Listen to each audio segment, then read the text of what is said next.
இந்திய கிரிக்கெட் ரசிகர்களின் இதய துடிப்பாக விளங்கும் மகேந்திர சிங் தோனி 2026 IPL தொடரில் இப்போது களமிறங்குவார் என்ற எதிர்பார்ப்பு நாளுக்கு நாள் அதிகரித்து வருகிறது. சீசன் தொடங்குவதற்கு முன்பே ஏற்பட்ட தசை நார் காயம் காரணமாக இந்த ஆண்டு ஒரு போட்டியில் கூட தோனி இன்னும் விளையாடவில்லை. இருப்பினும் கடந்த மார்ச் மாதத்தில் இருந்தே CSK அணியுடன் தங்கியிருக்கும் அவர் வலைப்பயிற்சியில் ஈடுபடும் வீடியோக்கள் சமூக வலைதளங்களில் வைரலாகி வருகின்றன. இந்நிலையில் தோனியின் வருகை குறித்து இந்திய அணியின் நட்சத்திர சுழற்பந்து வீச்சாளரும் தோனியின் முன்னாள் CSK சக வீரருமான ரவிச்சந்திரன் அஸ்வின் தனது யூடியூப் சேனலில் வெளியிட்டுள்ள கருத்துக்கள் பெரும் விவாதத்தை கிளப்பியுள்ளன. அஸ்வின் கூறுகையில், தற்போதைய சூழலில் தோனி மீண்டும் CSK அணியின் பிளே ஆஃப் லெவலில் இடம்பெறுவது மிகவும் கடினம் என்று தெரிவித்துள்ளார். CSK அணி இப்போது பிளே ஆஃப் ரேஸில் நீடிக்கிறது.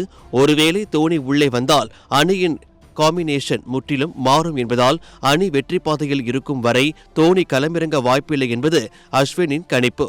ஆனால் இதில் ஒரு முக்கியமான நிபந்தனையும் அவர் முன்வைத்துள்ளார். CSK அணி தனது அடுத்த 3 போட்டிகளில் 2இல் தோற்று பிளே ஆஃப் வாய்ப்பை இழக்கும் பட்சத்தில் ரசிகர்களுக்கு ஒரு விருந்தாக தோனி தனது கடைசி போட்டியில் சென்னையில் விளையாட வாய்ப்பு உண்டு என்று அவர் கூறியுள்ளார். அதாவது அணிக்கு இனி வெற்றி முக்கியமில்லை என்ற நிலையில் மட்டுமே தோனிக்கு ஒரு ஃபேர்வெல் கேம் எனப்படும் விடைபெறும் போட்டி வழங்கப்படும் என்று அவர் உணர்த்தியுள்ளார். தற்போது புள்ளி பட்டியலில் 6வது இடத்தில் உள்ள CSK அணிக்கு இன்னும் 4 லீக் போட்டிகள் எஞ்சியுள்ளன.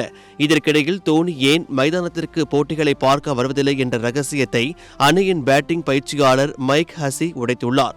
தோனி ஒரு அணியை முன்னிறுத்தும் மனிதர் என்றும் அவர் மைதானத்திற்கு வந்தால் ஒட்டுமொத்த கேமராக்களும் ரசிகர்களின் கவனமும் அவர் மீதே இருக்கும் என்றும் இது தற்போது விளையாடும் வீரர்களுக்கு ஒரு கவன சிதறலாக அமைந்துவிடும் என்றும் தோனி கருதுவதாக ஹசி தெரிவித்துள்ளார். தன்னை விட அணியின் நலனே முக்கியம் என்று நினைக்கும் தோனியின் இந்த குணம் ரசிகர்களை நெகிழ்ச்சியடைய செய்துள்ளது.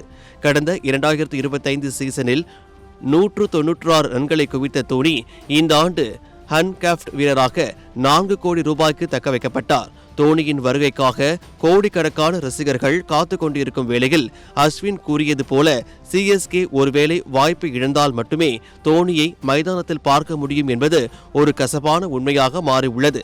இருப்பினும் எஞ்சியுள்ள போட்டிகளில் CSK வெற்றி பெற்று பிளே ஆஃப் செல்வதை விரும்புவதா அல்லது தோனியை ஒரு கடைசி போட்டியில் பார்ப்பதற்காக தோல்வியை சகித்துக் கொள்வதா என்ற தர்ம சங்கடத்தில் சென்னை ரசிகர்கள் இப்போது ஆழ்ந்துள்ளனர்.